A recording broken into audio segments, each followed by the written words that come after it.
one time we went to Boxwood Winery in Middletown, Virginia. So that was one time. The most recent was we went to a play at the small theater in Albany, the only theater center. So we saw Hello Dolly. Oh. And I'd never been to that. But there's a ball game.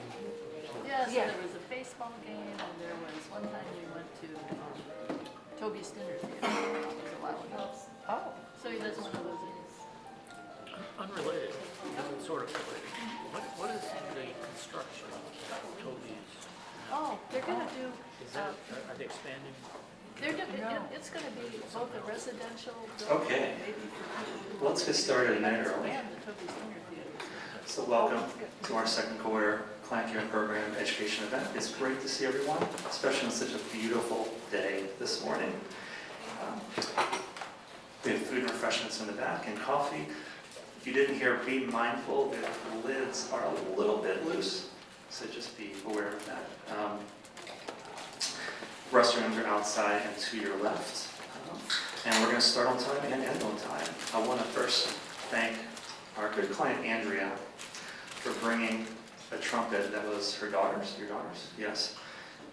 So we have that right here, and we're going to get this refurbished and get it out to a school and a student musician that could use it. So if you saw my office right now, it is covered with instruments that have been refurbished and have to get to the band shop to be worked on. So I really appreciate your support and that of others that contributed to the charity in the past. I also want to introduce, oh, there's Justin. I didn't know you were coming today, Justin. Right on time, I want to introduce Justin Ginsberg, who is a principal attorney with the firm and leader of our Rockville office. Welcome, Justin. And also Brian Pugh, who is a senior associate here at Elville. And I'm going to embarrass him just a little bit on purpose. Brian is the former executive director of the Brain Injury Association of Maryland, which is a wonderful organization. And we're fortunate to have Brian with us here. He presented at the Brain Injury Association of Maryland conference on Thursday. Elville has sponsored that conference for the last 11 or 12 years. While he was there, he received the, I wrote this down, the Francis Bateson Dexter Award for ongoing support and work for the Brain Injury Association of Maryland. So congratulations, Brian. Very well deserved.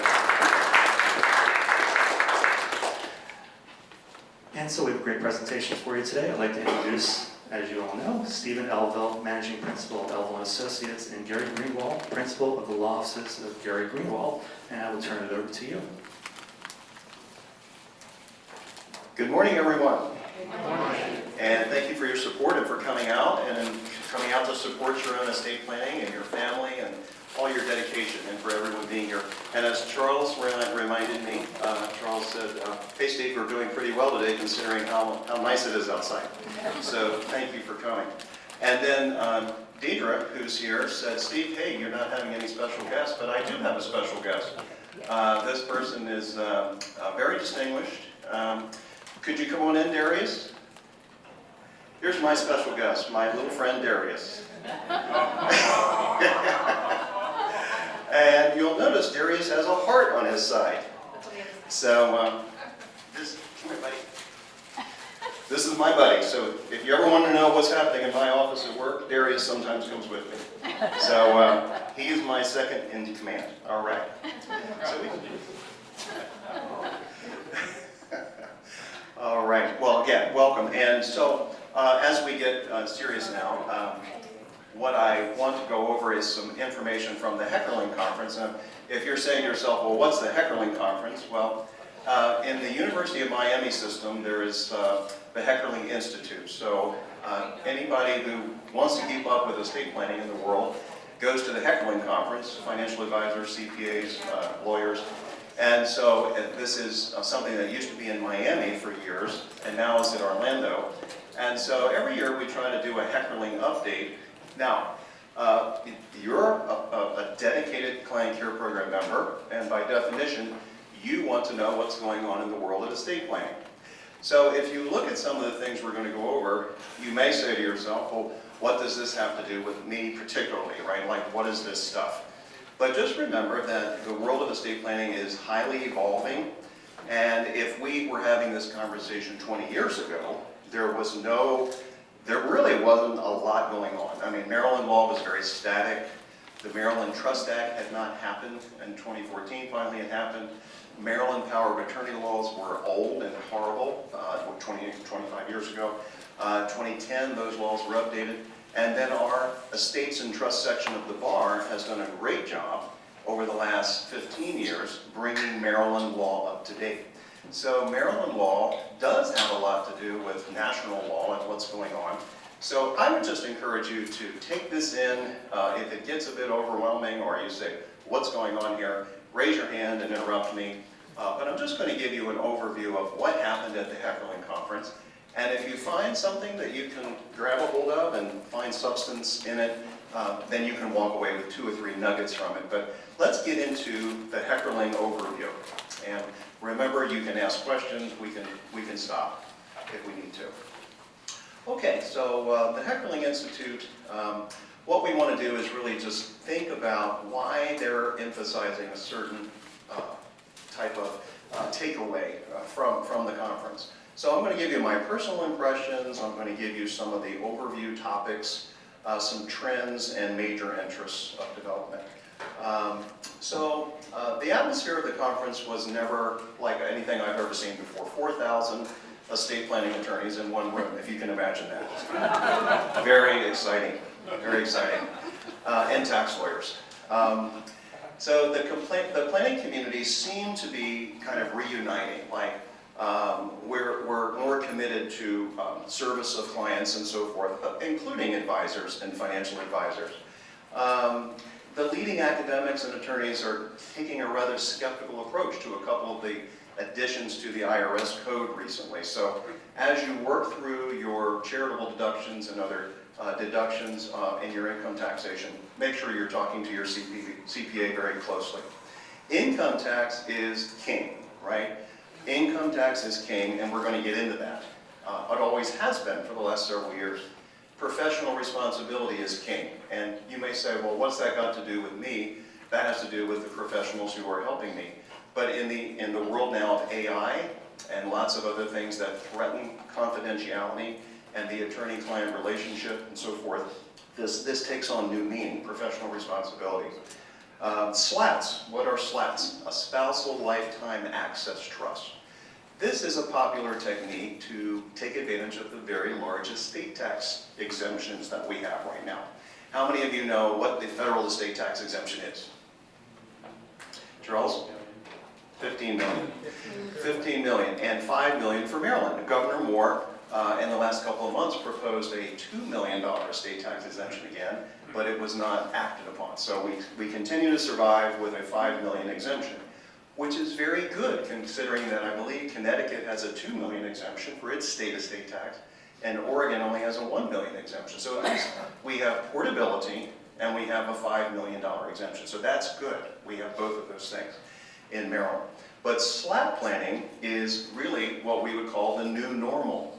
Lots of you are growing your assets. I know you've had a little bit of a setback here in the last few weeks, but your assets are growing, your children's assets are growing, okay? Your children, maybe yes, maybe no, are they buying crypto? Are they buying other assets that have explosive potential growth? Well, through use of SLATs, you may say, well, I would never do that. I don't need a SLAT. But some people, like your kids, might have $1 million in crypto. They may say, hey, that could explode to $15 million, $20 million. And they can put that asset in a SLAT, and they can shelter the future growth. So we're going to get into all these things. And then I hate to bring this up, but let's be honest, divorce.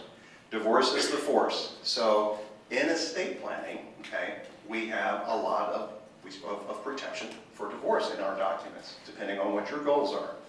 And so the good news is, and Gary and I were talking about this earlier, the good news is that in the recent cases we're seeing in the last 5 years, not necessarily our clients, but let's say someone they know or something that we hear from another law firm where somebody is getting divorced, we see the spendthrift trusts that you're creating. We see those spendthrift trusts holding up where a judge will throw out that claim of a divorcing spouse, They'll throw that out because of the spendthrift provision. So remember, a spendthrift provision is the beneficiary can't give away the assets to a creditor. And it's an old thing from the 1800s where you can protect the beneficiary from the claims of creditors. So we put on a lot of bells and whistles onto our trusts these days, trust protectors and all this stuff that we're going to talk about. But the good news is that the cases we are seeing, the judges are throwing out claims of a divorcing spouse against a trust merely by the spendthrift provision. So we're going to see a lot here about divorce. So trust situs was discussed. Your trust situs is Maryland if you live in Maryland. But did you know that when you move, you can change the situs, you can change the governing law? A couple of, maybe 3 CCP meetings ago, maybe 4, I don't know if you all remember who were here. We had about 85 attendees. We talked about all kinds of things that I didn't think you would be interested in. Multi-jurisdictional issues, conflict of law issues. We talked all kinds of stuff. And it was very well received. And many of you thought, wow, that's really important to know. So just know we're living in a multi-jurisdictional world. There's a lot of developments in 2025. Some of you may say, well, what does this have to do with me? But qualified QSBS exemptions, qualified business stock exemptions, are something if your children are entrepreneurs, if they're out there creating new things or new companies, it's astonishing how much capital gain can be exempted when they develop a company and sell the company. They can create multiple QSBS exemptions. It's really amazing. And then at the conference, we talked about the old-fashioned charitable remainder trust and how the IRS makes that very clear how you can do that if you're charitably inclined. But your attorneys and accountants on the back end, they better be very careful with their paperwork. So I got a feeling from this conference that the IRS is maybe getting a little stronger again. They were weak for a very, very long time, but maybe they're getting a little stronger. Okay, so again, slats were discussed. Whether slats are appropriate for you or your children or grandchildren, the ethics involved, the tax considerations, building and restructuring interests in trust. So let's talk about this. You did planning or your parents did planning. And when they passed away, they left a family trust, or the term of art could be family trust, credit shelter trust, bypass trust, all these residuary trusts, all these names, Q-tip trusts, marital trusts, all these post-mortem trusts, okay? And some of these trusts survive, and some of them aren't needed anymore. So there was a great angst among estate planning attorneys like, what do we do with these trusts if they're not needed anymore? And all the beneficiaries agree that they should be terminated. Well, the good news is there's case law now and IRS rulings that if we're careful, you can terminate these bypass or marital trusts in the future if they're not needed.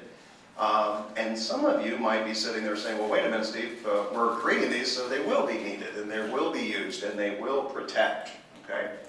So you need to be aware of that, right? That when client A created a marital trust for client B or a non-marital trust for client B 20 years ago, and now client A died, well, that marital trust or non-marital trust could be terminated. It's possible to terminate that trust. And so if you don't want that, you need to be thinking through that. So we're living in a world where all the old assumptions we used to make maybe are being challenged, okay? What is a trust? Is a trust permanent? What is fiduciary duty in a trust for the trustee? So we're going to get into all that. But again, it's overwhelming, all this stuff. Take away what you can from it, and we'll just try to keep you updated. Lawyers that represent both spouses, but now those spouses are getting divorced. You know, the ethics involved in those things. Tax and estate planning for clients with worldwide assets. Some of you have assets in other countries. You know, so that's a fascinating area that we're going to look at very quickly. And I just mentioned this, the changing nature of the trust. The trust, will it survive? You know, we are going from a paradigm I mentioned when I first started 20 years ago, where we had very few good trust laws in Maryland, right? And now nationwide and in Maryland, we have an evolving universe of flexibility It just seems like it's never ending, you know, the sophistication of what you can do. But is that a good thing? And is trustee fiduciary duty diminishing, okay? Where trustees can terminate trusts because they don't think they should have them anymore, and all of these things. So we're going to talk about that. Aging and fiduciary income tax issues. I'm not going to drag you through that today, but that's an important thing, is the management of income tax for trusts, for your kids or grandkids or nieces or nephews. Aging and disability plans. We're going to touch on this. There was some very intense presentations at Heckerling about this. And here's the bottom line as far as I'm concerned. Yes, there's still a lot of undue influence, a lot of elder abuse. It's horrible, right? We need to be increasingly aware. I mentioned to a few of you, my own mother was almost scammed. I went to her house on a Friday night, and she didn't act like she didn't act normal, and I inquired. And that afternoon, she had gotten on a conversation with somebody, and that conversation lasted 3 hours. And that conversation ended up with my mother downloading some apps onto her phone. And I guess the person on the other end thought that she was at her computer. They didn't realize if she was on her cell phone. And so these apps, when I looked at them, they looked very funny. And they were the kind of apps that many of you know more about than I do, where someone can, come get into your phone and take a look at it, or get into your computer and take a look at it. So you just have to be very, very careful at all times. But let's get back to aging and disability planning. So no one really believes, I don't think, in the academic world that public benefit programs like Medicaid and waiver programs, no one really believes those are not going to be around, I don't think. Now some of you may say, no, Steve, I don't think they're going to be around, but I think the majority of people would say those things are still going to be around. I think that what the consensus is that they're going to be around, but the people who use those services may not be happy with them. The quality of those services may not be that great. So I think the theme of the Heckerling Conference for Disability Planning was, if you have a child with disabilities, you need to think in terms of really being aggressive about how you're going to fund that care, okay? You may have to think in terms of privately funding that care, right? And a lot of people who do special needs planning, for example, or disability planning, what do? We say, well, we're going to leave a fair and equitable amount for that child based on what I have when I die, right? But none of us really know, some of you know more than others, but none of us really know how much we're going to have when we die, right? We really don't know. So for those of you dealing with a loved one with disabilities, you may want to consider, just taking a second and third look at your private funding of that plan. On the assumption, which is easy for me to say, but on the assumption that you may have to privately fund it. What's one of the biggest and best private funding tools? Well, a second to die life insurance policy, right? Where if you're a married couple, right, the life insurance is underwritten on the lives of both of you. So some of that is a bit discouraging, but just this is the thought process from the conference. IRA issues for fiduciaries, fiduciary cases, life insurance fundamentals, and so forth. This is a huge one here, AI, cybersecurity, and ethics for estate planners. How many of you know that your estate planners are, intentionally, but sometimes inadvertently, using AI, right? AI is everywhere, right? You get on a Zoom call, your Zoom call is being recorded, right? You got to be very careful whether you wanted that Zoom call to be recorded or not. You have Fathom, you have all these different applications, right?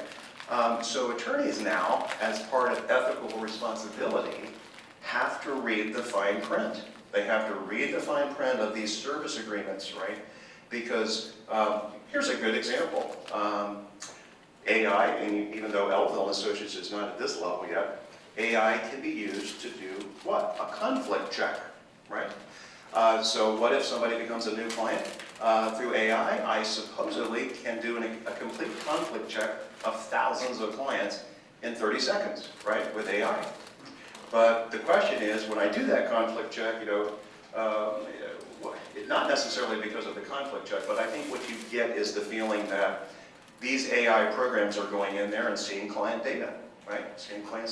So this is the new world we're living in, where the lawyers are going to have to do double, triple, due diligence, right? So electronic assets, AI, all of this is the new world of professional responsibility, asset protection, and so forth. Okay, so some trends. Master the income tax code. This is what your lawyers are being challenged to do. Understand that we are living in a multi-jurisdictional environment, right?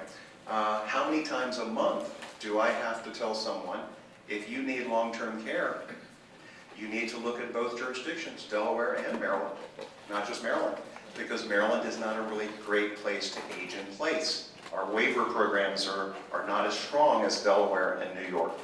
We're living in a multi-jurisdictional world. How many of you knew, and I think some of you do from the education we do here, that in Maryland, your child's or grandchild's or nieces or nephew's trust doesn't really have as great asset protection as we would like it if they are the trustees. So interested trustees that are trustees, the trust assets could be subject to the claims of creditors if we don't have an independent trustee. Whereas under South Dakota law, a trust for health, education, maintenance, and support is not considered to be something that is subject to the claims of creditors at all. So every state has different views of standards of distribution, and we're living in a multi-jurisdictional environment. Undoing trust, we just talked about that a minute ago. That could have unintended consequences. But if we do it right, some of the new case law says that it can be done without triggering onerous capital gains tax. Okay, so some of this is a bit redundant. I'm going to keep going forward. Okay, and again, I'll keep being redundant intentionally so you can take away some substantive points from this presentation. So OBA, the One Big Beautiful Bill Act, okay, or at the Heckerling Conference, they called this OB1. So OB1 it favors people of wealth, let's be honest, okay? But people of modest wealth, or people that have loved ones with disabilities, or people that are dealing with public benefits, not so much, right? So we're still seeing the trickle-down effect of what this might be. And this is why the estate planning community is urging you, even though it's easy to say and hard to do, okay? Fund the trusts for your loved ones with disabilities as much as you can during life, and not just at death. But again, these are best practices. This is not something that everybody can do, okay? But look at this. OBA creates massive opportunities. State and local income tax deductions. How many of you have large property tax bills, okay? And how many of you know, right, that your SALT deduction is going to be reduced dollar for dollar very quickly after you reach a certain threshold, right? And I see some people shaking their head. And so yes, so this is Uncle Sam gives and Uncle Sam takes away. You can create, if you needed to, or if you have a wealthy child, they can create multiple SALT deductions, okay? So there are ways of doing this. And so you need to be aware of that. It's hard to believe, but it's true. Section 199 Cap A, right? People that have businesses, right? They can create certain deductions. So this kind of planning is really the heart of estate planning, right? We can exempt $30 million from estate tax just using portability. That doesn't mean it's the right strategy for some of you, but we could exempt $30 million just like that. We can exempt $10 million for married couples through portability in Maryland, just like that. That doesn't mean that the planning stops there, right? So if we get into the income tax code, there's a lot of stuff in there. So basis planning, this is the front and center of estate planning today. Not necessarily estate tax planning, but income tax planning. Now, is estate tax planning still important? Yes. Some of you are going to leave non-retirement assets into further trusts, and those trusts can just proliferate forever, estate tax free. And that hasn't gone away yet, and hopefully will never go away. So that is very important, and some people have more than 30 million. And some of you in this room do, and some of you have more than 10 million, and we have to figure out state estate tax strategies. other than moving away from Maryland. And so that's still on the front burner, right? But inside that IRS code, inside the income tax code, that is where the magic is, okay? Dave, Yes, sir. in other states, adjacent states like Pennsylvania or Virginia, how do they compare to Maryland in broad terms? So John asked, what about Pennsylvania, Virginia? And so John, I'm not barred in either one of those states, but the first thing that comes to mind is Pennsylvania has an inheritance tax, to my knowledge, that really applies to almost everybody.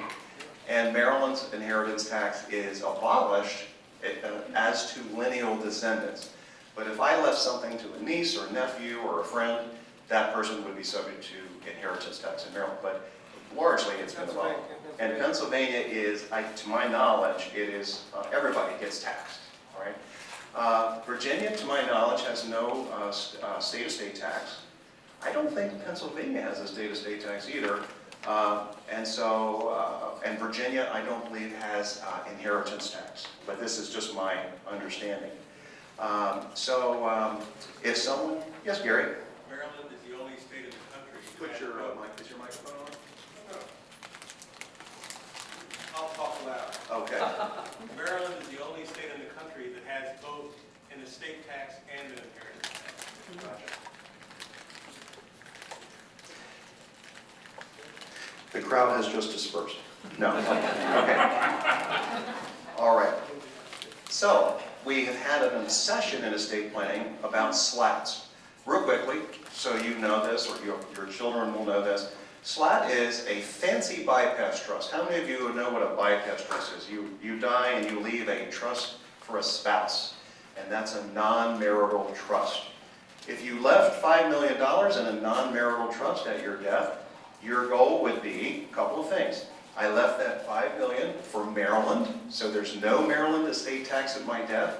And if that $5 million grows to $12 million by the time my spouse dies, there's no estate tax. It's frozen forever. So that is one of the advantages of a bypass trust. And a bypass trust can also be for your spouse and children, whereas a marital trust is only, or a Q-tip trust, is only for your surviving spouse. So a slat is nothing more than a fancy bypass trust during life. So I was a wealthy person and I took $10 or $15 million and I plopped it into a slat, okay? It's a spousal lifetime access trust. It's a fancy bypass trust. It's for my spouse and my children, okay? I'm not a beneficiary of that trust. So in Maryland I can do a slat, or in Delaware I can do a slat. Now, why would I do it in Delaware? Better asset protection, to be honest, and more bells and whistles, okay? So would you believe me if I said I could give a gift of whatever large amount of money to a Delaware trust where I'm not the beneficiary, and then a year later my wife can add me back as a beneficiary? You'd do that, wouldn't you? Deborah says she would do that. Okay. So, yes, you can do that. Now in Maryland you can't do that, but you can still have a slat in Maryland, okay? So, slats are prolific. People of wealth do slats all the time. So if you funded a slat with 10, 12, 14 million, whatever it was, what's the disadvantage? Well, the advantage is it grows tax-free forever, okay? And you have great asset protection in there.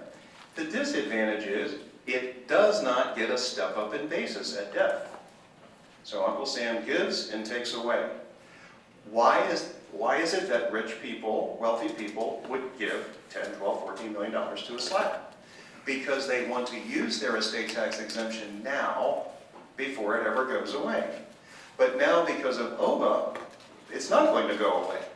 So, a lot of people have done slats, and slats can cause all kinds of unintended consequences. We have clients that they did slats at another law firm years ago, and then they subsequently got divorced.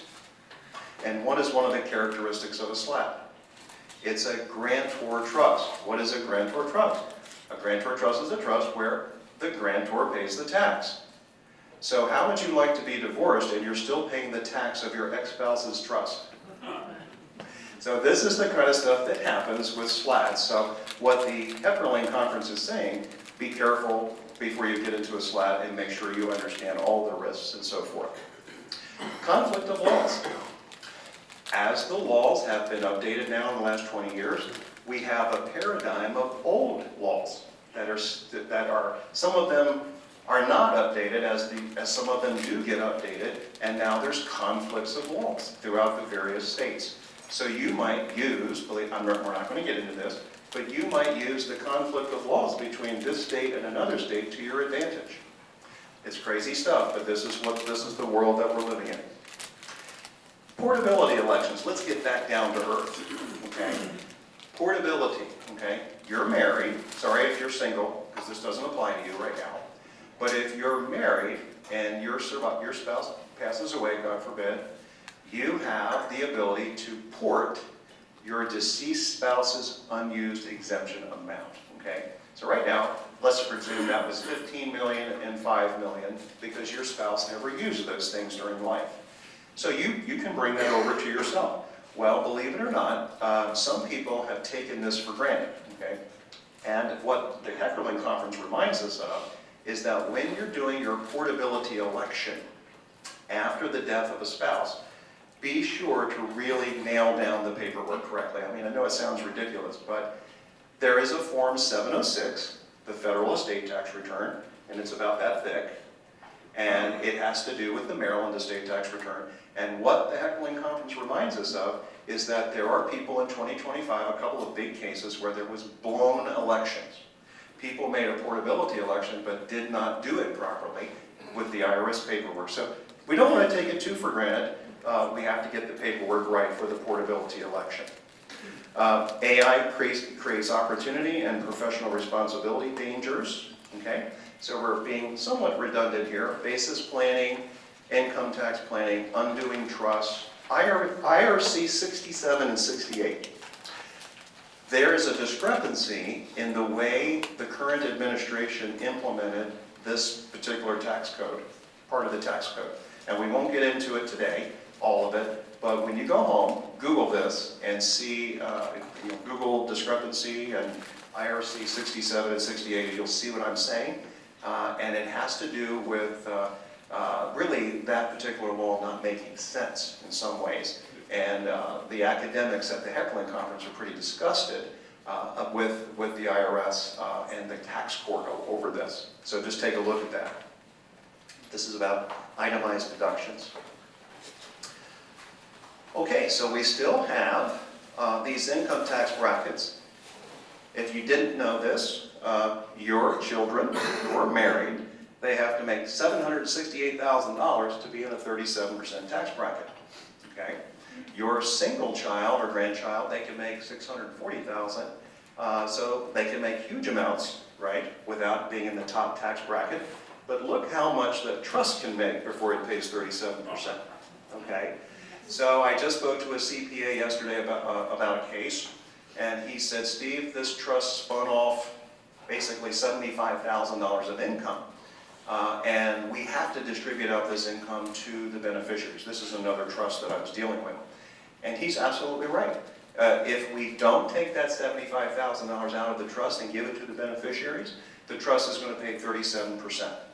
But if we distribute out the income to the beneficiaries, and there's like 4 of them, they're going to pay much less than 37%. So this is the concept of just understanding that trusts pay income tax at a much lower threshold at a high amount.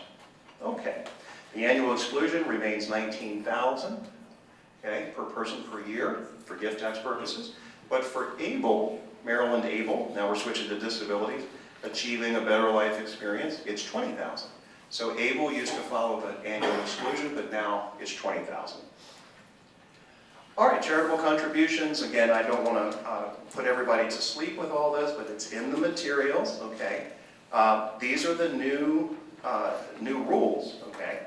And I won't get into all of the details here, but we've got a lot to look at here for charitable contributions, okay? Look at this one. How many of you have heard under Section 68, the 2/37 limitation, okay? I didn't know this until I went to Heckerling, right? But this is where the rubber meets the road for many of you about your itemized deductions, okay? So be careful, read about section 67 and 68. It looks like it needs a technical correction, okay? So this is what's coming down from the academics. Look at this, power of 529 plans. This is something that many of you are going to be interested in. Assets grow completely free of tax. Withdrawals are completely free of tax. 529s can be put inside of trusts. Okay, many of us don't know that. Many of us don't practice that. But I learned that 529s can go inside of dynasty trust. For those of you who don't think you have a dynasty trust, how many of you have a trust? You don't have to raise your hand. For your child or grandchild or niece or nephew, and it will last forever. That's a dynasty trust.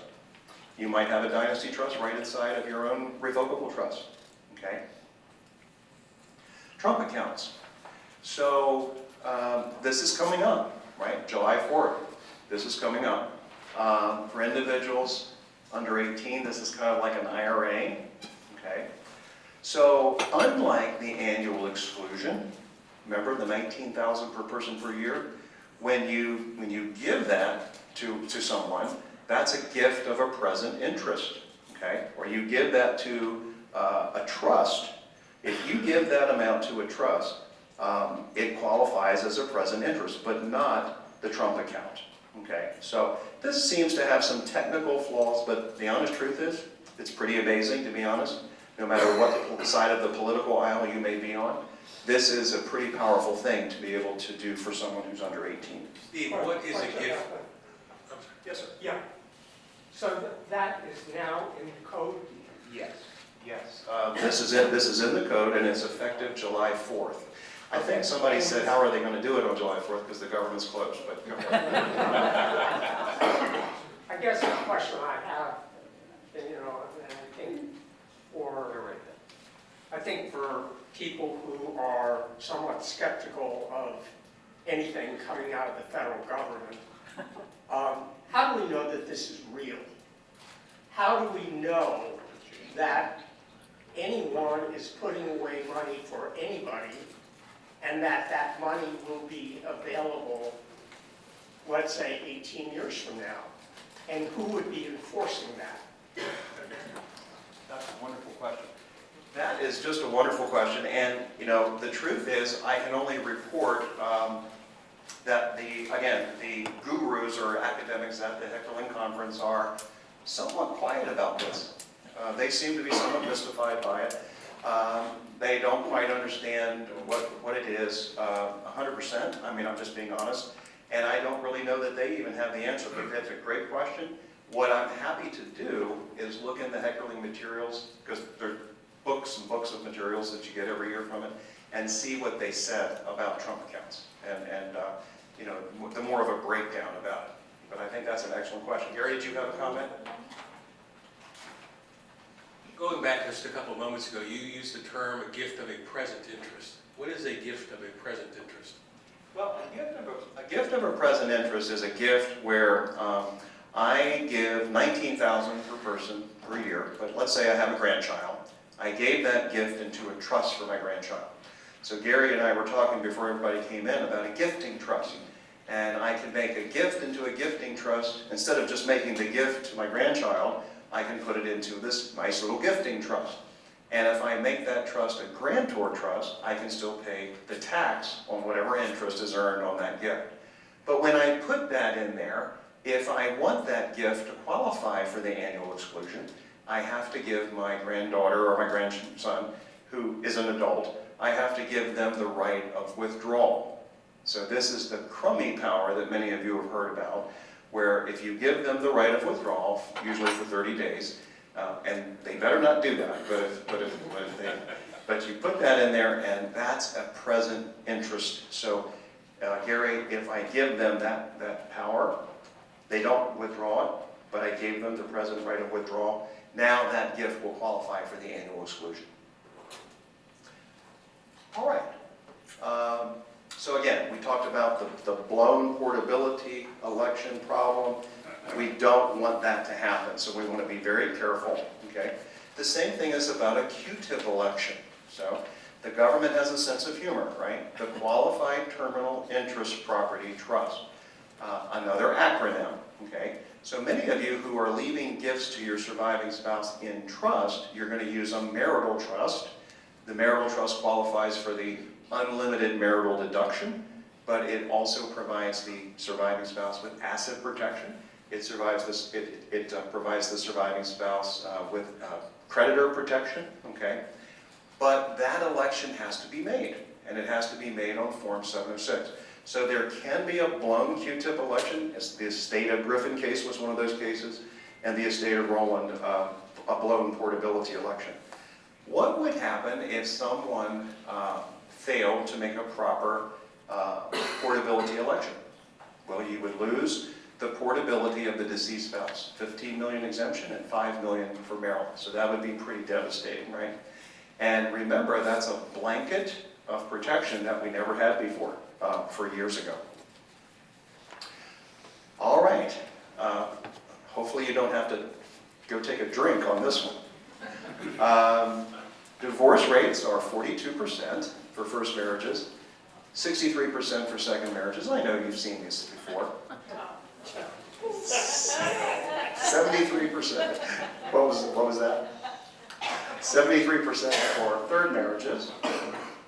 So now that we have OBA, or OB1, is the SLAT strategy really appropriate, right? I mean, we really want to think 2 or 3 times on this, okay, before we do it. This was interesting. Divorce rates are likely to be lower among wealthier families, okay, or more educated couples, or longer duration couples, okay?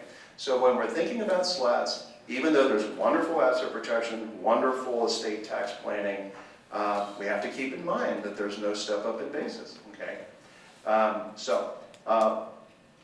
Look at this last one, which is kind of interesting. You can do an incomplete gift SLAT, so it actually does get a step up in basis. So you see there's a lot out there. All right. There are all kinds of other acronyms, okay? A SLANT, okay? A spousal lifetime access non-grantor trust, okay? Yes, this will give you a headache, but look at this. Creating additional SALT deductions, creating additional QSPS, we talked about that. We have a client recently who sold their business. They did a 2-trust structure, which they can do in Delaware. And through the use of this kind of planning, and through the use of decanting in Delaware, they were able to save $700,000 of Maryland state income tax. So these are the kind of strategies that are out there. Generation skipping trusts that are exempt from future tax. You may not be aware of this, but some of those long-term trusts in your own planning are generation skipping exempt trusts, okay? Or should we use SLATs for persons of modest wealth? Your child who has $1 million of crypto, your child who has $2 million or $250,000 of crypto, or they're starting a new company. Jeff and I are familiar with someone who is starting a new tech company in Columbia, or has started one, and now has about 40 employees. He is not a person of extreme wealth right now, but he's put his company into a SLAT because he believes it's going to explode in growth. Okay, so these are the kind of strategies that are available to you and your children.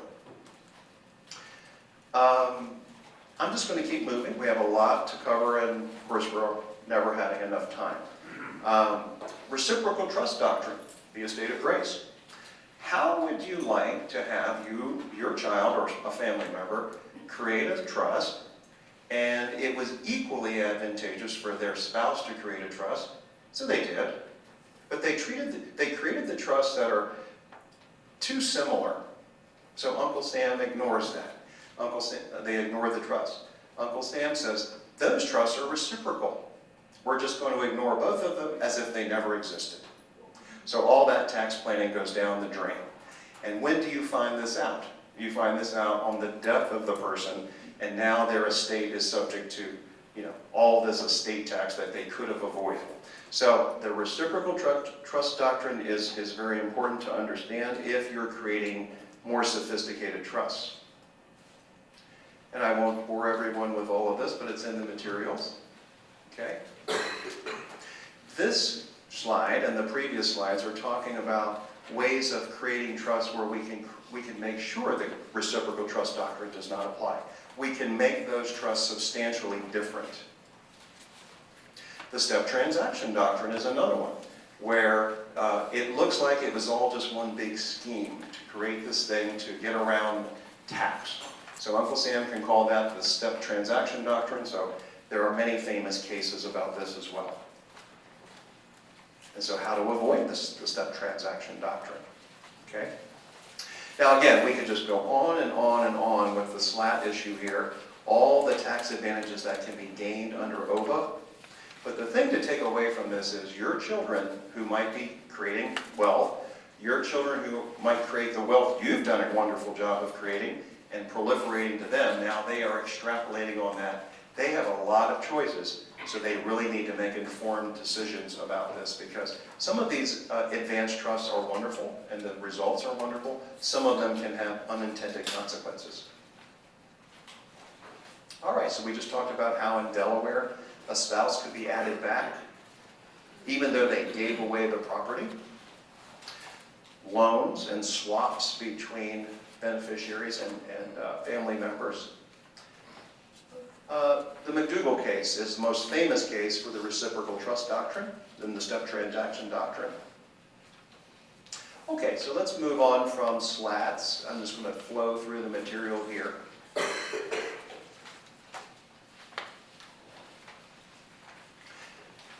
There are powerful strategies available to you now. We're getting past SLATs. There's another acronym, QPERTS, the Qualified Personal Residence Trust. So as some of you accumulate wealth above $10 million and you're subject to a Maryland state estate tax, or you just want to keep your estate from growing in some ways, you can actually take a second property or even your home property and put it into a split interest trust. You can put that into a qualified personal residence trust, and basically you can give away your second property to your children at a discount. So this is a tax-advantaged way of giving the gift to your children, giving that house. You can create a QPERT for 5, 10, 15, or 20 years, and the degree of the discount depends on how long the QPERT is. So what's the big disadvantage of the QPERT, which is why some of you will not do it? After the period is over, you have to pay rent to your kids in your own house. So some of you said, I'm not doing that. So it is a wonderful thing. Now, GRATS, the Grantor Retained Annuity Trust, some of you are going to need GRATS to keep your estate from growing. You already have a taxable estate, and you don't want it to proliferate. So through the use of a trust that basically says, if the assets I contribute to that trust outperform the IRS midterm rate, the federal midterm rate, if they outperform that, that additional outperformed amount is out of my estate. So basically you can put a cap on the growing estate that you have if you so desire to do so, to keep it from growing too much. All right, elder abuse, this will drive us to drink as well, but I'm not going to give you anything here that you don't already know. This is what's happening, right? And so there's lots of initiatives, but here is a change in the model rules of professional conduct. Look at this. A lawyer may now take reasonably and necessary protective action to protect a client. You wouldn't believe how many times in my career, and I'm sure Gary has seen the same thing, where there's a lot of questionable stuff going on, but you don't really, you might represent one of the family members and you know this other thing is going on, or you represent someone but there's an attorney-client privilege and you can't really overstep your bounds. But now, under the ABA, the American Bar Association, a lawyer can take reasonably necessary action in a more proactive way if they see abuse going on. And that's not considered to be a violation of the attorney-client privilege. So that's, you still would have to be very careful, but look at all this. Theft of property, exploitation. All right, so we know about this. Aging and disability, plan for the transition early. None of this is news to many of you that have disabled kids. Review the types of relationships and future caregivers. Advocates versus natural supports in the family. Okay. Coordinated support, life care managers. Many of you are using these life care managers. I spoke to someone yesterday who said this life care manager, Allison Stanton, had made a tremendous difference in their life. So these aging life care managers are very, very important. Benefits coordinators, and of course, professionals of all walks of life. Private trust funding, we talked about that. Letters of wishes, supported decision-making, powers of attorney, advanced directives, okay? HIPAA clearance. All of these things are very important if you have a loved one who's disabled. Many of us think in terms of children with disabilities, but to me, this applies equally to older adults with disabilities. It's not just a child with disabilities. It could be someone in it could be a sibling of yours who's aging. That person could sign a supported decision-making agreement and further their self-determination and avoid guardianship. So many of these concepts apply across the board, not to just disabled children. Conflict of laws. Okay, we don't want to fall asleep being bored about this, but just understand multi-state trusts, jurisdictions, state law, all of it's different now. Choice of law. Some of these were outdated laws that are now being restated now and amended. These restatements of law are going on. There are committees that look at this across the country. The Uniform Law Commission, more specifically. Where is the trust situs? Where is the trust going to be situs in the future? What if your child moves to South Carolina? Is it a good idea to change their trust someday to South Carolina? There could be reasons to do that. Some of you have your assets invested, just to give you an example. This is just to expand your thinking about this. Some of you have financial advisors and you have trustee relationships with those financial advisory firms. And many of those trust advisory firms have their trust company situs in South Dakota. And this is actually a very good thing because you can't beat the asset protection in South Dakota. So be aware that, we're just living our lives here in Maryland. We're just, doing estate planning, but the world around us is really evolving when it comes to estate planning and multi-jurisdictional laws and conflicts of laws. Go ahead, Gary. Let me ask you a question, Steve. Most of us here are Maryland residents. What would be the disadvantage in all of our trusts to simply say that we're going to apply South Dakota law instead of Maryland law to increase the creditor protection? Yeah, so I think that's a great question, and I think there's nothing that stops you from doing that. And I think that if you did do that, you want to be very clear in your trust, Gary, in other ways to bolster that. Like I think if you just say that in an isolated provision, that's fine. But I think you also need to describe it in a letter of wishes or in other provisions directing the trustee what to do, to show your intent, that there was intent to do this. But I think Gary's point is a very, very good one. Again, this is for those of you who really want to kind of be the architect of your estate planning in a more dramatic way. And I'm not saying you're interested in that, but it is available to you. Rise of inter vivos trust, rise of lifetime trust, right? Lots of proliferation of trusts that are created during lifetime, not just at death. And because of that, we're forced to look at what's happening in the evolution of estate planning. Financial institutions are across the country. Somebody can be living in Denmark and have their assets in a financial advisory firm in Chicago. It's worldwide now, so we have to think broadly. Geographic anchors. So it used to be in the old days that trust law and everything was situated about where you lived. And that's the whole point we're trying to make, is that we live here, but the whole world of estate planning is now proliferating beyond just where we live. Where do our trustees live? The trust protector lives in New York. The trustee lives in Florida. The financial institution is in Los Angeles.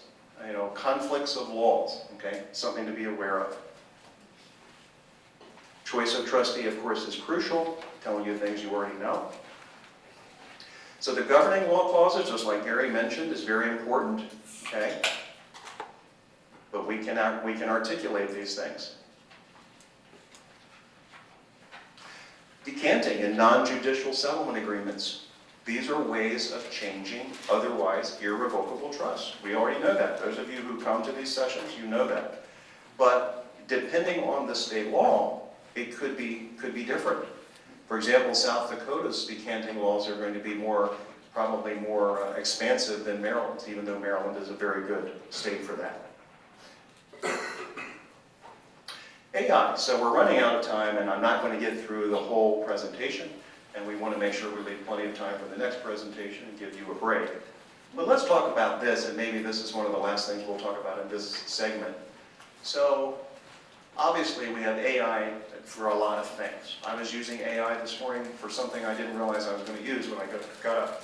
And I was sitting there having a cup of coffee, and all of a sudden I said, wow, I can use AI for this. Transcribing, conflict check, general research, background checks, internal firm research. What is one of the things that I have to do, or if you owned a law firm, that you would have to do? Make sure that your attorneys are not using open AI applications, right, for client data, right? This is the new world that we're living in. So law firms are literally going to have governance about this, right? And you can just imagine. So this is something you need to be aware of. Should not use free services. There could be inadvertent breaches of confidentiality and so forth, and work product. This is what really kind of freaked me out. That the bad people in the world now, they can use AI too, right? And I never thought about that much, right? So we have to be aware of that. AI being used by bad actors, can you imagine? So professionals have to understand AI basics.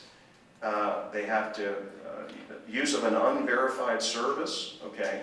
And then, this is just important for you to know as clients, the American Bar Association put out a formal opinion just about 2 or 3 months ago, formal opinion 512, that articulates to lawyers, this is the new standard of professional responsibility when it comes to artificial intelligence. Mainly, I think, generative artificial intelligence. Use of third-party providers, we have to have due diligence, duty of confidentiality versus attorney-client privilege. Lots of inadvertent things can happen, so we're going to have to be very, very mindful of this in the future.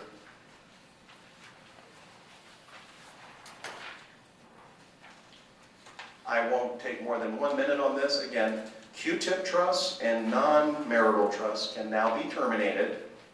And if they are terminated correctly, new IRS rulings say that that can be done without generating a negative tax implication. So I won't stay too much time on that. Just know there's a lot to know about ownership of assets in other countries. Some of you have these assets. And we have common law countries, civil law countries, religious law countries. And in civil law countries, which of course are the majority of countries in the world, there's no recognition of trust. So we have to be very careful, and I like to use a simple rule of thumb. I don't know what you do, Gary, but I like to use a simple rule of thumb, and that is, unless there is a common law country where you own assets, and unless that common law country is a member of the International Wills Act, which is a thing, unless they are, you have to use a separate will in that country, right? So someone who has assets in India is going to want to have an India will, but they won't be able to control those assets with their United States will or their United States trust. And long story short, what is the thing we're really trying to avoid? The creation of an inadvertent foreign trust, because that has onerous income tax ramifications. One thing, Steve, if there are assets in a different country, what people need to also realize, those assets are still subject to the federal or the Maryland estate tax. Gary makes a good point. Uncle Sam has a long memory, I guess, and says we're taxing things on a worldwide basis, right? So it's all assets worldwide. Okay, we're going to wrap up here. There's Sharia law, there's other things. Some of you may know what this is, a usufruct. How many of you know what that is? That's a life estate in some countries, and I think there is another term of art, I don't even know how to pronounce this, fideicommissio. In the Latin American countries, a Stiftung as a foundation. So there's very esoteric things to know about foreign assets. All right, so I think if you walk away from this knowing that your children may want to use slats, knowing more about portability, knowing more about wrapping up things perfectly with the paperwork for portability and Q-tip elections, knowing that there are problems with Section 668 that you should actually look at. You should Google this and take a look at it. That there are the possibilities under OBA for huge capital gains and other income tax deductions like SALT. You can create multiple SALT deductions and other business deductions for capital gain. That we are continuing to live in a multi-jurisdictional world. Present interest gifts versus not present interest gifts. We won't spend any time on this because we're going to go to break, but under Section 678, many of you know that you can create a beneficiary-owned trust for income tax purposes under Section 678. The BDOT that some of you are familiar with. The McDougall case. That trustee fiduciary duty could be deemed to be diminishing over time because of all the proliferation of trusts, the proliferation, I can't talk, the proliferation, I'm getting there, the proliferation of trust laws, and the duty that we have as trustees, or that your trustee has, to do the things that you would normally think of. Account, advocate for, uphold their fiduciary responsibility, provide notice, okay? All of these things. So I'll end, because we do need to end, and we're not quite done yet, by saying, how many of you have heard something interesting called a purpose trust? So you can actually have a trust that serves a specific purpose, and it doesn't have a standard of distribution. It literally is a trust that proliferates for a specific purpose. Now, all states have some form of a purpose trust doctrine, but the only state that actually authorizes this is Oregon, a purpose trust. So if you want to read about something interesting, if you'd like this kind of thing, read about Patagonia. The Patagonia Corporation was sold or transferred to a purpose trust. And that's one of the big purpose trust cases. All right, well, I hope you get something from that. We need another 10 or 15 minutes that we don't have to really finish the material, but I hope you took away something broad from that about what's happening in the world of trusted estates. Want to take a 10-minute break? Let's take 10 minutes. Thank you. Thank you, Jeff. Thanks, everybody.